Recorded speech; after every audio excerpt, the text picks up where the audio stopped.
عزیزانو د ازدک هغه ورځ یو مسله رااله، یو ښځه یو جنۍ ته تی ورکړی او 4 کاله وشو چې واده یې شوی، 2 بچین تې شي. اوس هغه د ښځې وویلې چې دې جنۍ ته ما تی ورکړی، هغه هلک هم په ویر ګډو، پلار او مور هم په ویر ګډو، مال راله مال فوراً یې جدا کړ، فوراً 4 کاله پس ته ښځه جدا شوه، بچین در په در شو، بین در په در. که دا زمونږ ښځې په دې مسلو پوهې وې دا قهر به ولې په موږ نه واده شوی، 2 بچي شوي، نو خوله دې د مرګ په ناره ټپه شه، خو چپ شه که نه نو اوس وې ولې.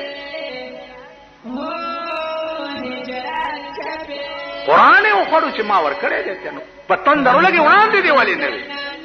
وې زه پوه نه وم.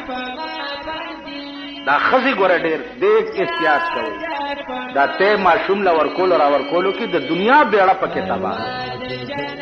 بیا هر ملا نه ګوره دا تپوس هم مه کوئ، په دې غضب اورېدلي. یو جنۍ د یو ښځې تی وراودو چې کوم هلک سره یې تی راودلی، نو ملا ورته وایي چې دې هلک سره یې نکاح نه کېږي، د بل رور سره یې کېږي. داسې نکاحونه ډېر شوي. حالانکه کومه جنۍ د کومې ښځې په تی خوله کېږي او 2-4 ساس کې خوله کې راشي، د دې ښځې وړاندې او وروستو که 2 لکه زامن دا جنۍ پې حرام. زما په خبره پوهېږې؟ ډېر خلک په دې تیاره کې پراته دي چې ګینې دا دې جنۍ چې د کوم هلک سره تېروتلی په دې هلک نه ده روا، د دې هلک په بل رور روا ده. دا قسمه 2 لکه نکاحونه زما مخکې شي. مولانا تھانوي رحمت الله علیه لیکلي دي چې زما دې د خدای په ذات قسمی چې یو ځل الله ویل دا د دواړو جهانو د نعمتونو نه بهتر. یو ځل الله، اوس ته به دا وایې چې یو ځل الله ویل د دواړو جهانو د نعمتونو نه بهتر دي، نو موږ له خو دنیا کې د الله په عوض کې اسم نه ملاویږي او نه ښکاري راته.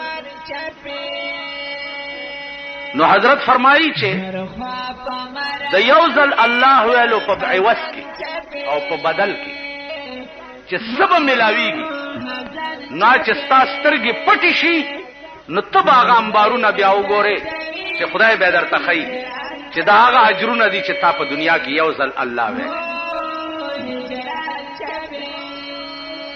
عزیزانو د یو ځل الله ویلو برکت دا دی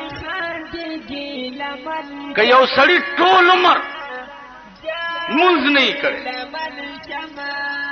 حج نه یې کړی، زکات یې نه یې ورکړی،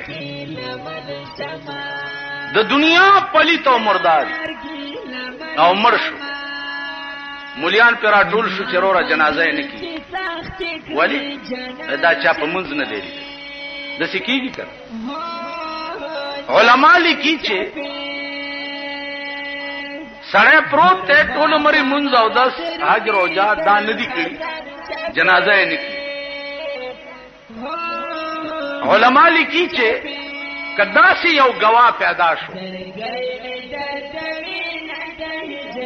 چې هغه دا ووایي چې ما د ده د خولې نه هسې بې اختیاره د الله نوم اورېدلی، نو هم جنازه کېږي. تاسو خیال را د یو ځلې الله ویلو دنیا کې لوی برکت وګوره چې عظیمه رسوایی او شرمندګي ترې ټل شوه. نو یو ځل الله ویل. ایو بزرګو ټوله شپه به لګیاو الله الله الله الله الله الله. یو شپه په جذبه کې راغی وی الله زار وخت ویم چې الله الله الله، تا یو ورځ مونږ چې زما بنده ز دایما، ځکه چې د اولیاء الله خدای سره خاص مقام، خدای له چې قرب پیدا کړي نو بیا به د خدای هم خاص خیال ساتي. نو چې دا ټکی په جذبه کې وي چې یا الله زما بیړی غرقه شو په الله الله ویلو، تا یو ورځ مونږ چې زما بنده ز دایم. نستا بنده خو هم کنه خدای اے زما بنده دا ستا الله ویل چې دی دا زما لبیک دی